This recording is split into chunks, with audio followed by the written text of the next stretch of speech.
আসসালামু আলাইকুম গাইস, আপনারা দেখছেন আমার মোবাইল টেলিভিশন থেকে আপনাদেরকে স্বাগত। বিশেষ করে পৃথিবী ঠিকই থাকবে, মানুষ থাকবে না, তবে মানুষের পৃথিবী কিছু কর্মকর্ত কাজকর্ম যেগুলো করে এগুলো খুব জঘন্য। পৃথিবীতে মানুষ আল্লাহ পাক সৃষ্টি করেছে হায়াত মত এক আল্লাহর হাতে।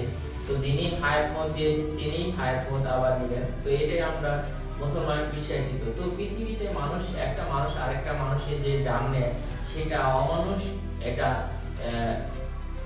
পৃথিবীতে জঘন্য একটা কাজ। তো এইসব কাজ আল্লাহ পাক তাদেরকে এই কালেও শান্তি নেয়, পরকালেও শান্তি নেয়, এরা একদম জাহান্নামে।